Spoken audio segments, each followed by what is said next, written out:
இஸ்லாத்தை விமர்சிப்பவர்களுக்கு எதிராக சில முஸ்லிம்கள் ஏன் தீவிர வன்முறையில் இறங்குகிறார்கள் என்று பலர் ஆச்சரியப்படுகிறார்கள். உதாரணமாக நவம்பர் 2, 2002 அன்று தியோவான் கோ இஸ்லாத்தின் இறுக்கங்களால் சிக்கிக்கொண்ட முஸ்லிம் பெண்களை சித்தரிக்கும் அவரது திரைப்படமான சப்மிஷன் காரணமாக கொலை செய்யப்பட்டார். அதேபோல் ஜனவரி 7, 2015 அன்று நபிகள் நாயகம் பற்றி சித்திரங்களை உருவாக்கியதற்காக சார்லி ஹெப்டோவின் கார்ட்டூனிஸ்டுகள் சுட்டுக் கொல்லப்பட்டனர். வன்முறையை நோக்கிய இந்த போக்கை நபிகள் நாயகமே முன்வைத்த உதாரணங்களிலிருந்து, குறிப்பாக அவரை விமர்சித்தவர்களிடம், குறிப்பாக கவிதை போன்ற கலைகள் மூலம் விமர்சனம் வெளிப்படுத்தப்பட்ட போது காணலாம். 7ஆம் நூற்றாண்டு அரேபியாவில் கவிதை ஒரு சக்தி வாய்ந்த தகவல் தொடர்பு வழிமுறையாக மிகவும் கருதப்பட்டது. செய்திகளை தெரிவிப்பதற்கான முக்கிய கருவி. முகமது நபி கைரபி ஆரிடையில் மதீனாவுக்குச் செல்வதற்கு முன்பு மக்காவில் வாழ்ந்தார். அங்கு அவர் இறக்கும் வரை அடுத்த 10 ஆண்டுகள் தங்கியிருந்தார்.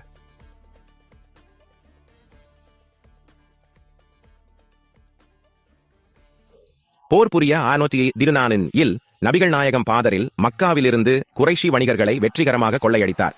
அவரும் அவரது 120 முஸ்லிம் கொள்ளையர்களும் 1000 குறைஷிகளை தோற்கடித்தனர். முஸ்லிம்கள் இந்த வெற்றியை மிகவும் குறிப்பிடத்தக்கதாக கருதினர். இது அல்லாஹ்விடமிருந்து வந்த ஒரு அற்புதமான உதவி என்று அவர்கள் நம்பினர். பத்ரீதர்களிடமிருந்து கொள்ளையடித்த பணத்தினால் அதிக செல்வாக்கு கிடைத்தது.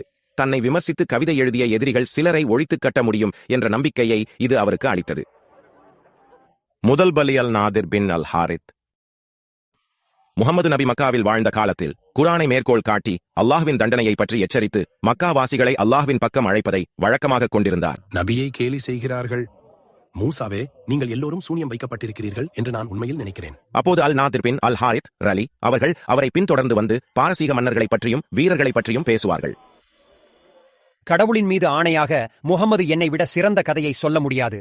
அவரது பேச்சு என்னை போலவே அவர் நகலெடுத்த பழைய கட்டுக்கதைகளை பற்றியது. அல் நாடேர் அரேபியர்களை பற்றிய பண்டைய புராணக் கதைகள் மற்றும் தெளிவற்ற வரலாறுகளையும், அத்துடன் நோவா, ஆபிரகாம், மோசஸ் மற்றும் இயேசு போன்ற நபர்களை பற்றிய விவிலிய கதைகளையும் குறிப்பிடுகிறார். இது நபிகள் நாயகம் தனது சொந்த சிதைந்த பதிப்புகளில் பகிர்ந்து கொண்டார். மற்ற நாட்களில் நபிகள் நாயகம் அவர்கள் முகமதுவை மௌனிக்கச் செய்யும் வரை அல் நாதிர் குறிப்பிடுவார். பிரசங்கத்தில் குறுக்கிட உனக்கு எவ்வளவு தைரியம்? உனக்கு ஏன் கொஞ்சம் நாகரிகம்? உங்கள் கதைகள் எப்போதும் கேவலமான கழுசடை. நீங்கள் ஒரு மோசடியாளராக இருக்கும்போது நீங்கள் ஒரு தீர்க்கதரிசி என்று மக்களை தவறாக நம்ப வைக்கிறீர்கள். மாதம் அல் நாதரின் துன்புறுத்தலுக்கு பதிலளிக்கும் விதமாக முஹம்மதுவின் உறவினரான இப்னு அப்பாஸின் கணக்கின்படி மக்காவில் உள்ள மற்றவர்களை பற்றி அல்லாஹ் முஹம்மதுவுக்கு வஹியை இறக்கினான்.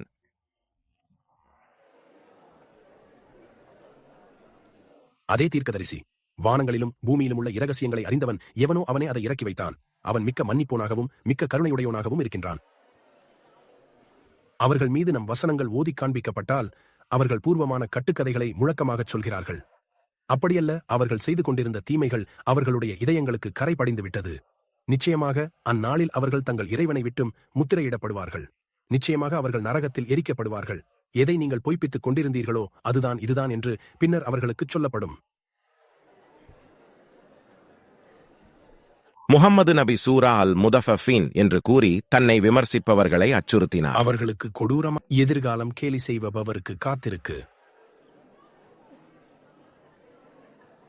நபிகள் நாயகம் அவர்களின் பழிவாங்கல் வெகு சீக்கிரத்தில் வரவில்லை.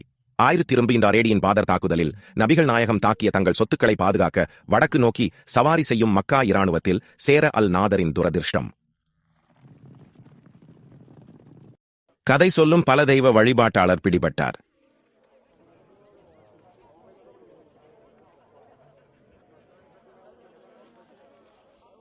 நபிகள் நாயகம் அவர்கள் அலியை சிரச்சேதம் செய்யுமாறு கட்டளையிட்டார்கள். முகமது நபியை விமர்சித்து கவிதைகள் எழுதியதற்காகவும் கதைகள் கூறியதற்காகவும் வெட்டி கொல்லப்பட்ட மற்றும் அவர்களின் குலங்களால் பிணை எடுக்க அனுமதிக்கப்படாத 2 கைதிகளில் அல் நாதரும் ஒருவர். 2வது பலியான அக்பர் இப்னு அபு முய்த். இதே போன்ற ஒரு கதையை அல் நாதிர் ஊக்பா பற்றி சொல்லலாம். அவரும் முஹம்மதுவை சித்திரமாய் கேலி, ஆனால் மக்காவில் அவரை பற்றி இழிவான வசனங்களை முகத்தில் புன்னகை தவழ நளினமாக நின்றார். அவரது வார்த்தைகள் ஒரு நதியைப் போல ஓடின. இதயங்களுக்கு ஒரு இன்னிசை, பார்வையற்றவர்களுக்கு ஒரு வழிகாட்டி. சொர்க்கத்தின் வாசல்கள், நட்சத்திரங்கள், சைரஸ் மற்றும் கிரகத்தின் தலைவிதி தனக்கு தெரியும் என்று அவர் கூறினார். கம்பீரமான அசைவுகளுடனும் ஆழமான குரலுடனும் அவர் சுற்றியிருந்த கூட்டத்தின் மீது தனது மந்திரத்தை செலுத்தினார். அவரும் பாதர் கொள்ளையின் போது பிடிபட்டார். நபிகள் நாயகம் அவரை தூக்கிலிட உத்தரவிட்டார். ஏய், நீ மற்ற கைதிகளை வாழ விட்டாய். மற்ற கைதிகளை விட என்னை ஏன் கடுமையாக நடத்துகிறாய்? நீங்கள் அல்லாஹ்வுக்கும் அவனுடைய தூதருக்கும் விரோதம் கொண்டீர்கள். என் குழந்தைங்களை பத்தி என்ன? யாரு அவங்கள பாத்துக்குவாங்க? நரக நெருப்புதான்.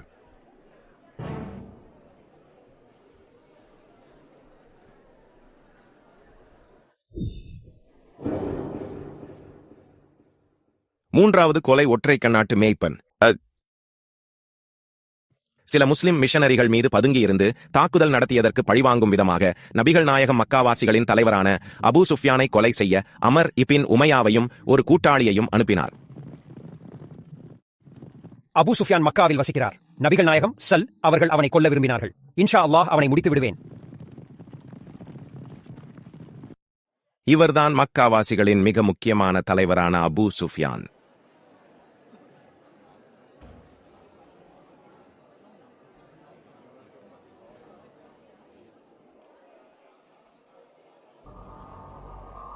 அவர்களுக்கு என்ன வேண்டும்? அவங்க கத்திகளை பாருங்க. அவங்க நல்லவங்க இல்ல. ஆனால் அபூ சுஃப்யானையும் அவரது ஆதரவாளர்களையும் கொல்வது அவ்வளவு எளிதான காரியம் அல்ல.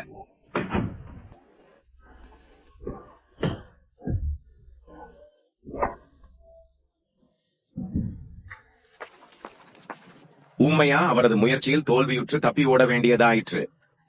அவரை பின்னே துரத்தினார்கள். அவர்கள் மிகவும் வலிமையானவர்கள். நான் இப்போது ஓட வேண்டும்.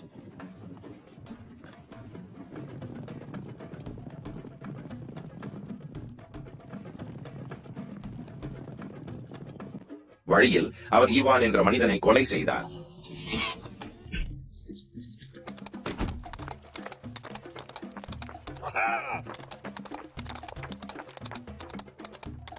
இறுதியில் அவர் ஒரு குகையில் ஒளிந்து கொண்டார்.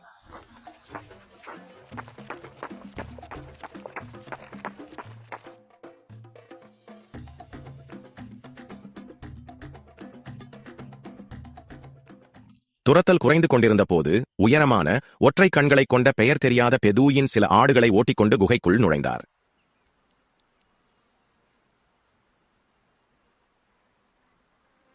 உமையாவும் பெதூயினும் ஒருவரையொருவர் அறிமுகப்படுத்திக் கொண்டனர்.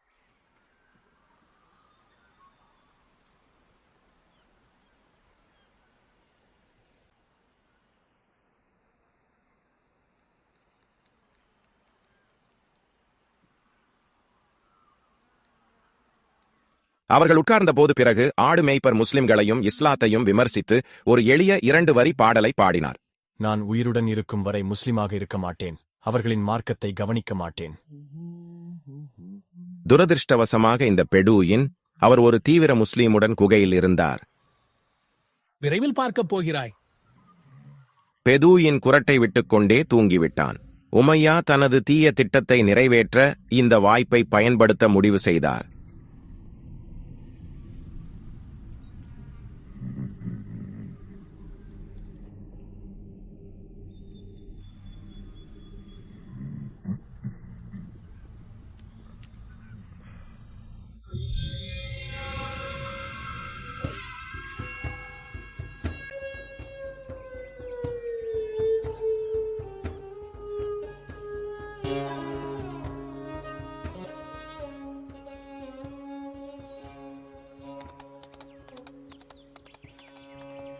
உமையா சொன்னதை நினைவு கூர்ந்தார். நான் அவரிடம் சென்று இதுவரை யாரும் கொல்லப்பட்டிராத மிக கொடூரமான முறையில் அவரை கொன்றேன்.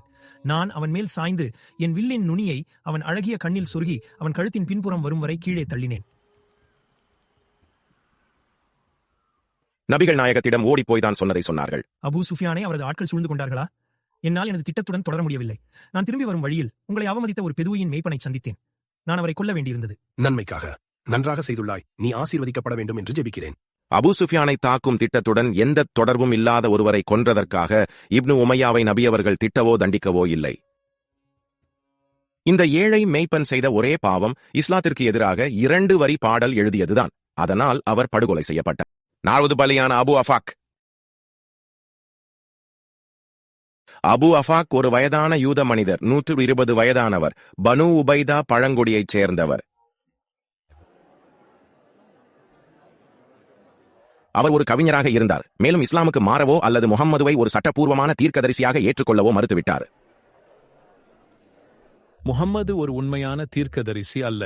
தன்னை எதிர்க்கும் எவரையும் மௌனமாக்க அவர் வன்முறையை பயன்படுத்தினார். உதாரணமாக, அல் ஹாரித் இப்னு சுவைத் இப்னு சமித்தை விமர்சிக்க துணிந்ததால் அவரை கொல்லுமாறு அவர் தனது ஆட்களுக்கு உத்தரவிட்டார். நபிகள் நாயகத்தை பற்றி இழிவுபடுத்தும் கவிதை ஒன்றை எழுதினார்.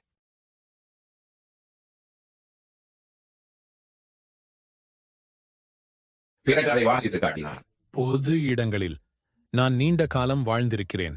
ஆனால் அவர்களின் புரிதலுக்கும் அவர்களின் கூட்டாளிக்கும் மிகவும் விசுவாசமான ஒரு கூட்டத்தையோ அல்லது கூட்டத்தையோ நான் ஒருபோதும் கைலாவின் மைந்தர்கள் மலைகளை தகர்த்தெறிந்தவர்களை கூட்டி தங்களிடம் வந்த ஒரு குதிரை வீரனையும் அடிபணியச் செய்யாதபோது அவர்களை இரண்டாக பிளந்து, இது ஹராம், இது எல்லாவிதமான ஹலால், நீங்கள் புகழையோ அல்லது உறவையோ நம்பியிருந்தால் தூபாவை பின்பற்றியிருப்பீர்கள்.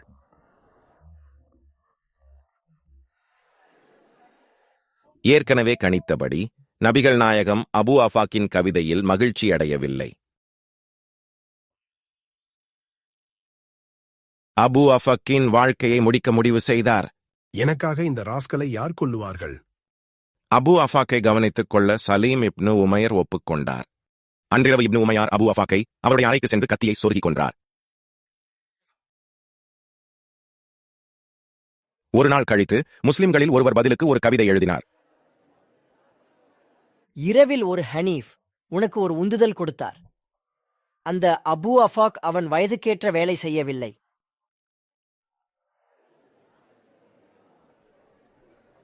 நபிகள் நாயகம் அவர்கள் அபு அஃபாக்கை அவரது கவிதையின் காரணமாக அழித்தார்கள். இஸ்லாம் வன்முறை நிறைந்த மார்க்கம் என்பதையும் பழிவாங்கும் மார்க்கம் என்பதையும் நபிகளாரின் செயல் தெளிவாக காட்டுகிறது. 5வது பலி அஸ்மா பின்த் மர்வான்.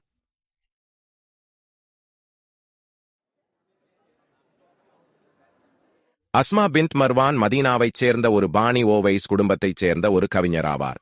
குறிப்பாக நபிகள் நாயகம் அபு அஃபக்கிற்கு என்ன செய்தார் என்பதை கேட்ட பிறகு இஸ்லாத்தின் மீதான தனது வெறுப்பை அவர் மறைக்கவில்லை. முகமது நபி போன்ற ஒரு அந்நியருக்கு கீழ்ப்படிந்ததற்காகவும் எதிர்பாராத விதமாக அவரை தாக்க முன்முயற்சி எடுக்காததற்காகவும் மதீனா மக்களை குற்றம் சாட்டி அவர் ஒரு கவிதை இயற்றினார். பனு மாலிக் அல் நபித் ஆகியோரின் ஆண்களை நான் வெறுக்கிறேன். ஆல்ஃப் மற்றும் அல் கஸ்ரஜ், நீங்கள் முராத் அல்லது மத்யாவைச் சேராத உங்களுக்குச் சொந்தமில்லாத ஒரு அந்நியருக்கு கீழ்ப்படுகிறீர்கள். உங்கள் தலைவர்கள் கொல்லப்பட்ட பிறகு அவரிடமிருந்து நன்மையை எதிர்பார்க்கிறீர்களா? பசியால் வாடும் ஒருவன் உணவு சமைக்கும் போது அதை எதிர்பார்த்து காத்திருப்பது போல தன்னிடம் எதிர்பார்ப்பவர்களின் நம்பிக்கையை திடீரென தாக்கி அறுத்தெறியும் கர்வம் கொண்ட மனிதன் யாரும் இல்லையா? அவள் கூறியதைக் கேட்ட நபிகள் நாயகம் அவர்கள் தம் சீடர்களிடம் கேட்டார்கள். மர்வானுடைய மகளை யார் கொல்லுவாங்க எனக்காக? உமையர் இப்னு ஆதி அல் ஹாத்மி இந்த வேலையை செய்ய முன்வந்தார். அன்றிரவு ஆஸ்துமாவின் வீட்டுக்குள் நுழைந்தான்.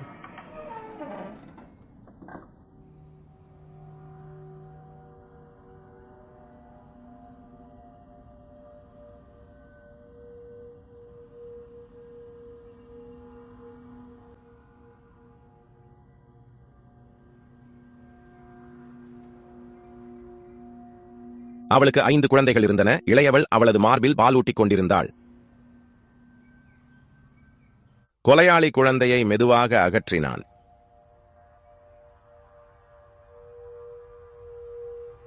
பிறகு வாளை உருவினான். தூக்கத்திலேயே அவளை கொன்றுவிட்டான்.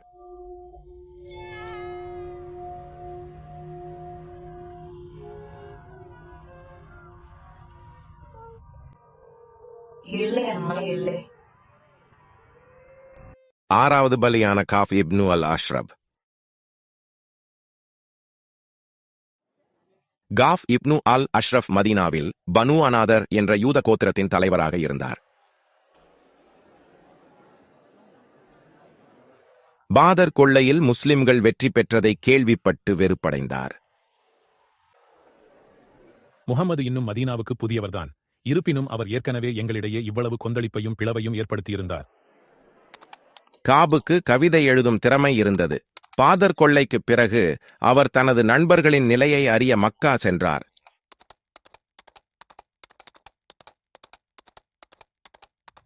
மக்காவிற்கு செல்லும் முக்கிய வர்த்தக பாதைக்கு அருகில் பாதர் என்ற இடத்தில் அவர் நின்றிருக்க வேண்டும்.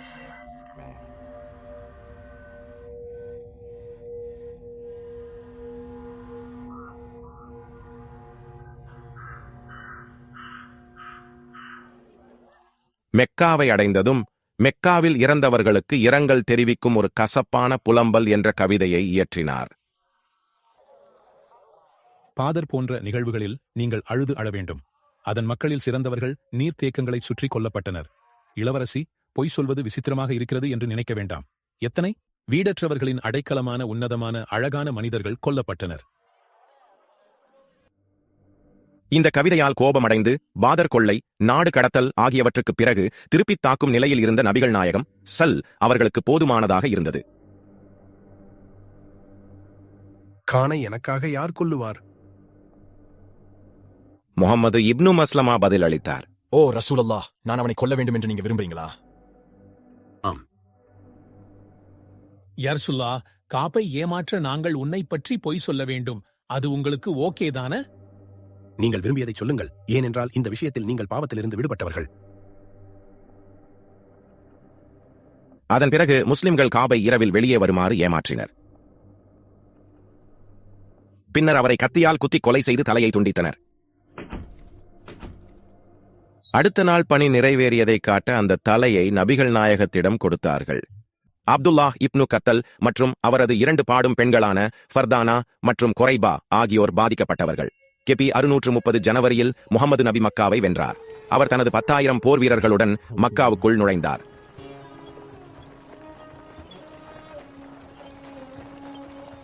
அவர் அகற்ற விரும்பிய மக்காவாசிகளின் பட்டியல் அவரிடம் இருந்தது. அவர்களில் ஒருவர் அப்துல்லாஹ் இப்னு கதால். இதுதான் நபிகள் நாயகத்தின் முடிவுக்கு காரணமாக இருந்தது. நான் மக்காவைச் சேர்ந்தவன். அல் உஸ்ஸா தெய்வத்தை வணங்குவேன். எனது இயற்பெயர் அப்துல் உஸ்ஸா இப்னு கதால். இருப்பினும் நான் பின்னர் இஸ்லாத்தை ஏற்று எனது பெயரை அப்துல்லா இப்னு கத்தல் என்று மாற்றிக்கொண்டு மதீனாவுக்கு குடிபெயர்ந்தேன்.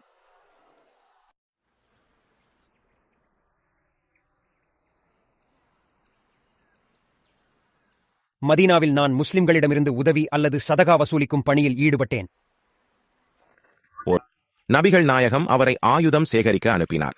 அவருடன் ஒரு அடிமையும் அன்சார்களுள் ஒருவரும் சென்றனர். பயணத்தின் போது அவர்கள் நின்றதும் அப்துல்லாஹ் இப்னு கதல் அந்த அடிமையை பார்த்துச் சொன்னார், நான் எழுந்திருக்கும் போது சாப்பிட ஒரு கோழியை தயார் செய்யுங்கள்.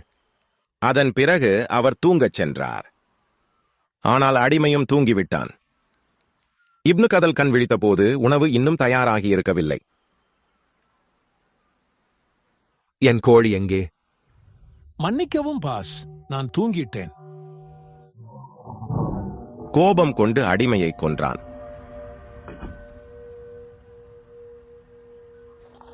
அதன் பிறகு இஸ்லாத்தை விட்டு விலகி மீண்டும் மக்கா சென்றார். முகமது ஒரு தீர்க்கதரிசி என்பதை நான் இப்போது நம்பவில்லை. எனது பெயரை அப்துல் உஸ்ஸா இப்னு அக்தால் என்று மாற்றிக்கொண்டேன்.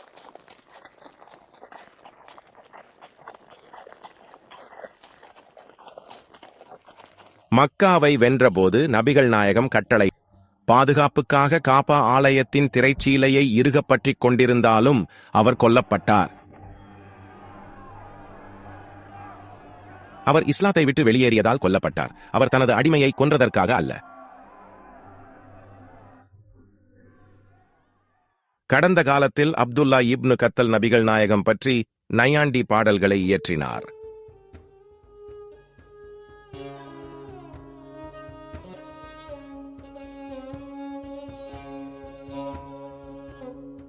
எனது பாடல்களான பார்த்தனா மற்றும் குரேபா பாடல்களை பாட பழகுங்கள்.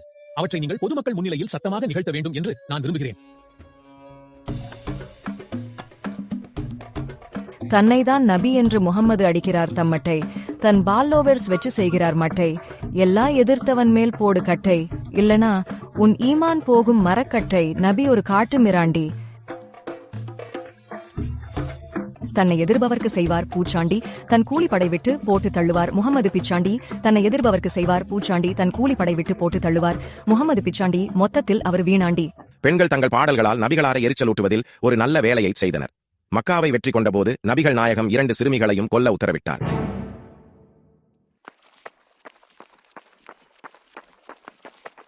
முஸ்லிம் வீரர்கள் குரேபாவை கொன்றனர். ஆனால் ஃபார்தனா தப்பி ஓடிவிட்டார்.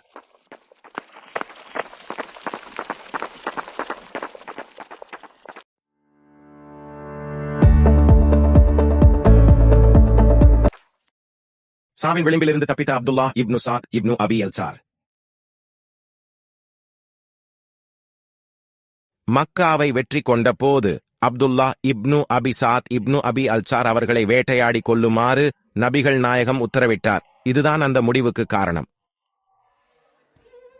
நான் மக்காவை சேர்ந்தவன். நான் இஸ்லாமுக்கு மாறினேன். என் நபியுக்கு நெருக்கமாக இருக்க மதீனாவுக்கு சென்றேன். மதீனாவில் முகமது நபி சல் அவர்கள் குர்ஆன் வசனங்கள் தமக்கு அருளப்பட்ட பிறகு அவற்றை எழுதுவதற்காக அப்துல்லா இப்னு சாத் என்பவரை தனது எழுத்தாளராக நியமித்தார்கள். குர்ஆனில் அல்லாஹ்வின் வார்த்தையை மாற்ற முடியும் என்பதை இப்னு சாத் விரைவில் கண்டுபிடித்தார். உதாரணமாக முகமது நபி சூரா அல் முமினூன் வசனம் 14 எழுத சொன்னார். பின்னர் விந்தணுவை உறைந்த இரத்த கட்டியாக மாற்றினோம். அப்புறம் அந்த உறைவு நாங்கள் ஒரு கட்டியை உருவாக்கினோம். பின்னர் அந்த கட்டி எலும்புகளை உருவாக்கினோம். எலும்புகளுக்கு மாமிசத்தை உடுத்தினான். பின்னர் அதிலிருந்து மற்றொரு உயிரினத்தை உருவாக்கினோம். அதன் பிறகு வசனம் முடிந்ததால் நபிகள் நாயகம் சல் அவர்கள் நிறுத்திவிட்டார்கள். ஆனால் பின்னர் இப்னு சாத் மேலும் கூறினார், படைப்பாளர்களிலெல்லாம் சிறந்த படைப்பாளனாகிய அல்லாஹ் பாக்கியமுடையவன். எழுதுங்க, அதேதான், எழுதி வைத்துக் கொள்ளுங்கள். ஆம், அப்படித்தான் எனக்கு வஹி இறங்கியது. இது மிகவும் தொந்தரவாக இருக்கு. ஏன்னா நானேதான் அந்த வார்த்தைகளை அடிச்சுவிட்டேன். ஆனால் நபிகள் நாயகம் இந்த வார்த்தைகள் அல்லாஹ்விடமிருந்து வந்ததாக கூறினார். இந்த தகவல் அல் சாரா அல் ஹலபியா தொகுதி 3 பக்கம் 90 எடுக்கப்பட்டது. அவர் எழுதியபோது, நாம் மனித இனத்தை களிமண்ணின் சாற்றிலிருந்து படைத்தோம், அதை ஒரு புதிய படைப்பாக உருவாக்கினோம் என்று அவர் கூறினார் என்று பின்சார் தொடர்ந்தார். படைப்பாளர்களில் சிறந்தவனான அல்லாஹ்வின் தூதர் சல் அவர்கள் அதை அறிவிக்கும் முன் படைப்பாளர்களில் சிறந்தவனான அல்லாஹ் பாக்கியவான் என்று அல்லாஹ்வின் தூதர் கூறினார்கள். பின்சார், நீங்கள் இப்போது சொன்னதை குர்ஆனில் எழுதுங்க. இதே வஹிதான் எனக்கு இறங்கியது.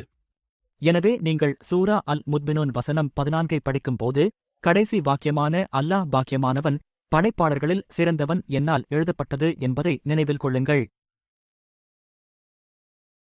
அப்போனா நானும் நபிதானா?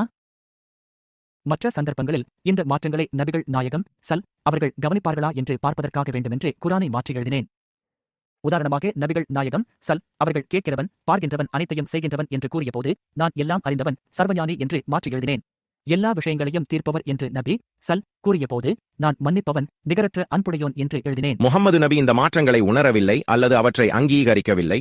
ஏனென்றால் அவர் தெளிவாக அவற்றை முக்கியமானதாக கருதவில்லை. இந்த நிலைமை இப்னு சாத்தை தொந்தரவு செய்தது. ஏனென்றால் அவரை போன்ற ஒரு சாதாரண எழுத்தாளரால் அல்லாஹ்வின் வார்த்தைகளை அவ்வளவு எளிதாக மாற்ற முடியாது. இந்த விஷயங்களால் எனக்கு சந்தேக கேள்வி. உண்மையாவே இதெல்லாம் அல்லாஹ் இறக்கின வார்த்தையா இல்லையான்னு. ஏன்னா அவர் சொன்ன வார்த்தை ரொம்ப சுலபமா மாத்திட முடியுது. இந்த தகவல் அல் சாரா அல் ஹலாபியா தொகுதி 3 பக்கம் 90 எடுக்கப்பட்டது. இப்னு ஜார் வெற்றிக்கு முன்பே இஸ்லாத்திற்கு மாறியதாலும் குர்ஆன் எழுத்தாளர்களில் ஒருவராலும் அவரை கொல்ல அல்லாஹ்வின் தூதர் உத்தரவிட்டார். எல்லாம் கேட்கின்றவன், பார்க்கின்றவன் என்று நபி சல் அவர்கள் சொன்னபோது, எல்லாம் அறிந்தவர், ஞானம் மிக்கவர் என்று இப்னு சர் ரலி அவர்கள் எழுதினார்கள். நபி சல் அவர்கள் எல்லா விஷயங்களையும் தீர்ப்பவன் என்று கூறியபோது, மன்னிப்போன், நிகரற்ற அன்புடையோன் என்று எழுதினார்கள். இறுதியில் இப்னு சார் முகம்மதுவுக்கு தான் என்ன சொல்கிறோம் என்று தெரியவில்லை என்று அறிவித்தார். அவர் இஸ்லாத்தை துறந்து மதீனாவை விட்டு வெளியேறி மக்காவிற்கு திரும்பினார்.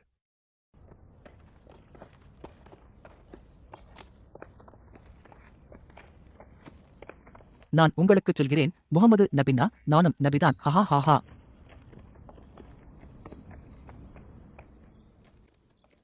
இப்னு சாதின் வளர்ப்பு சகோதரர் முகம்மது நபியின் தோழர்களில் ஒருவரான உஸ்மான் இப்னு அஃபான் நபியிடம் இப்னு சாதை மன்னிக்கும்படி கேட்டார்.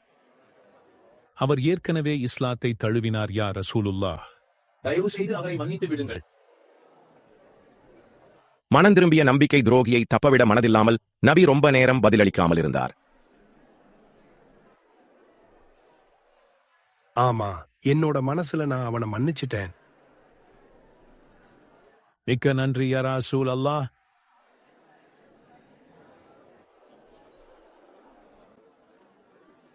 உஸ்மான் ரலி அவர்கள் சென்ற பிறகு நபிகள் நாயகம் சல் அவர்கள் தம் வீரர்களிடம் கூறினார்கள், உங்கள ஒருத்தனாச்சும் நான் அமைதியா இருந்தபோது அவன் தலையை வெட்டியிருக்க வேணாமா? நபியே ரசூலுல்லாஹ், அப்படியானால் நீங்க ஒரு கண்ணு காட்டியிருந்தா ஒரே போடா போட்டிருப்பேனே. ஒரு நபி சைகை காட்டி கொல்ல மாட்டார். நபிகள் நாயகம் இப்னு சாத்தை மன்னிக்க விரும்பவில்லை. அவர் அவனை தன் சிப்பாய்கள் மூலமாய் கொல்ல விரும்பினார். ஆனால் அவரது விசுவாசமான தோழரான உஸ்மான் இப்னு அஃபானை புண்படுத்துவதை தவிர்ப்பதற்காக கட்டளையிட தயங்கினர்.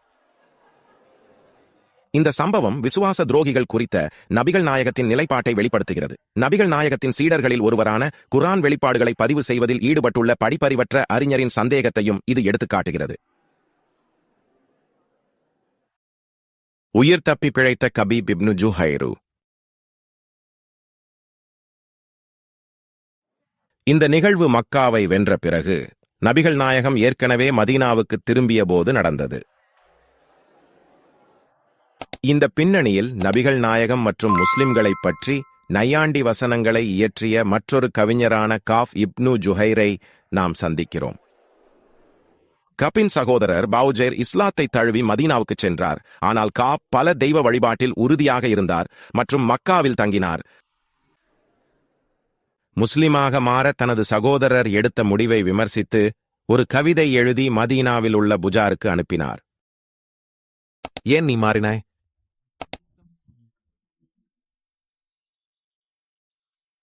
எப்படி? அவனை கண்டுபிடி, இப்போதுல இருந்து அவனை கொல்ல நேரம் வந்துடுச்சு.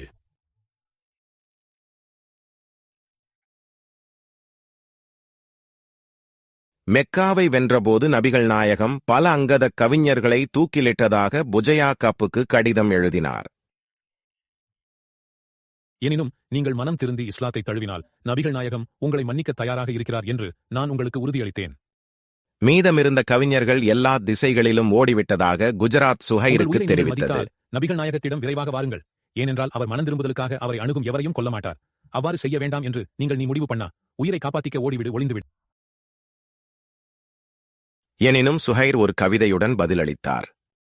நமது முன்னோர்கள் ஒருபோதும் இஸ்லாத்தை நேசித்ததில்லை. எனவே நான் ஏன் என் மார்க்கத்தை மாற்ற வேண்டும்? அண்ணன் எச்சரிக்கும் கவிதை ஒன்றுடன் பதில் சொன்னார். நீங்கள் மனம் திரும்பாவிட்டால் நியாய தீர்ப்பு நாளில் நீங்கள் குற்றவாளியாவீர்கள். கடிதத்தை பெற்றவுடன் கப் அமைதியற்றவராக உணர்ந்தார். மறைந்து பல தெய்வ வழிபாட்டாளராக இருப்பது அல்லது இஸ்லாமுக்கு மாறுவது மற்றும் நபிகள் நாயகத்திடம் மன்னிப்பு கோருவது ஆகியவற்றுக்கு இடையில் குழப்பமடைந்தார். முகம்மது இப்போது மிகவும் வலிமையானவர். நான் மதம் மாறாவிட்டால் அவர் நிச்சயம் என்னை கொன்றுவிடுவார். விரைவில் அவர் ஒரு முஸ்லிம் என்ற முறையில் பாதுகாப்பு கேட்க மதீனா வரை பயணித்தார். அவர் தனது பள்ளிவாசலில் நபிகள் நாயகத்தின் முன்னிலைக்கு வந்தார். நபிகள் நாயகம் சல் அவர்கள் அவரை நேரில் அறிந்திருக்கவில்லை. நபிகள் நாயகம் சல் அவர்களின் முன் மண்டியிட்டு வணங்கிவிட்டு சொன்னார், எனவே மனம் திருந்தி ஒரு முஸ்லிமாக உங்கள் முன்னிலையில் வர விரும்புகிறார். நான் அவனை உங்களிடம் கொண்டு வந்தால் நீ அவனை மன்னித்து விடுவீர்களா? நபிகள் நாயகம் ஆம் என்று கூறி தனது எண்ணத்தை வெளிப்படுத்தினார். லா இலாஹ இல்லல்லாஹ் ஹூ முஹம்மது ரசூலுல்லாஹ். வணக்கத்திற்குரியவன் அல்லாஹ்வை தவிர வேறு யாருமில்லை என்றும் முஹம்மது அல்லாஹ்வின் தூதர் என்றும் நான் சாட்சி கூறினேன். நீங்கள் யார்? நான் கப் இப்னு ஜுஹைர் யராசுல்லாஹ்.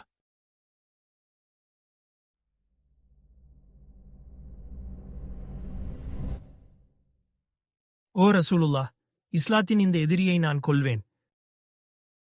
அவனை விடு. தான் செய்த தவறுக்காக மனம் வருந்தி இஸ்லாத்தை தழுவினார். இதன் உட்குறிப்பு தெளிவாக தெரிகிறது. முஹம்மது நபி சுஹைர் மனம் திரும்புவதற்கு முன்பு அவரை பிடித்திருந்தால் அவர் ஜுஹைரின் தலையை வெட்டுவதற்கு அனுமதித்திருப்பார். மதம் மாறுவதா அல்லது செத்து மடிவதா என்பதுதான் தேர்வு. நபிகள் நாயகம் சல் அவர்கள் தம்மை விமர்சித்தவர்களை கவிதைகள் மூலம் கொல்வதை விரும்பினாலும் அவர் கவிதையை தனது சொந்த நலனுக்காக பயன்படுத்தவில்லை என்று அர்த்தமல்ல. உதாரணமாக, அவர் தனது எதிரிகளை தாக்கி இஸ்லாத்தை பாதுகாக்கும் கவிதைகளை இயற்றுவதற்கு காப் இப்னு மாலிக் மற்றும் அபு அல் வலீத் ஆகியோரை பணியமர்த்தினார். இதோ என் எதிரிகளின் தலைகள். எனது தீர்மானகரமான நடவடிக்கைகளால் கவிதை மூலமாகவோ அல்லது வேறு எதன் மூலமாகவோ என்னை விமர்சிக்க யாரும் துணிவதில்லை. இது அல் நாதிர் பின் அல் ஹரியின் தலைவர். இது இக்பால் பின் அபு முய். இது காப் பின் அல் அஷ்ரஃப். இவர் அபு ஜஹல். இன்னும் பல. நான் சென்ற பிறகும் என்னை அவமதிக்கவும் அவதூறு செய்யவும் யாரும் துணியக்கூடாது என்பதற்காக குர்ஆன் சூரா முஹம்மது 7வது வசனத்தில் இஸ்லாத்தை பாதுகாக்குமாறு முஸ்லிம்களுக்கு உத்தரவிட்டேன். ஈமான் கொண்டவர்களே, நீங்கள் அல்லாஹ்வின் பக்கம் நின்றால் அவன் உங்களுக்கு உதவி செய்து உங்கள் பாதங்களை உறுதியாக்கி வைப்பான். அவர் உங்களுக்கு உதவி செய்து உங்கள் நடைகளை ஸ்திரப்படுத்துவார். குர்ஆன் சூரா அல் ஹஜ் வசனம் 40. தனக்கு ஆதரவாக நிற்பவர்களுக்கு அல்லாஹ் நிச்சயம் உதவி செய்வான். முஸ்லிம்கள் அல்லாஹ்வுக்காகவும் எனக்காகவும் நிற்கவில்லை என்றால் எச்சரிக்கையாக இருங்கள். ஏனென்றால் தன்னை பார்க்காமலேயே தனக்கும் அவனுடைய தூதர்களுக்கும் ஆதரவாக நிற்க யார் உண்மையிலேயே தயாராக இருக்கிறார்கள் என்பதை அல்லாஹ் அறிவான். இப்போதெல்லாம் முஸ்லிம்கள் ஏன் அல்லாஹ்வையும் அவனது தூதரையும் பாதுகாக்கும் இந்த இஸ்லாமிய பாரம்பரியத்தை தொடர்கிறார்கள் என்பதை இப்போது நீங்கள் அறிவீர்கள்.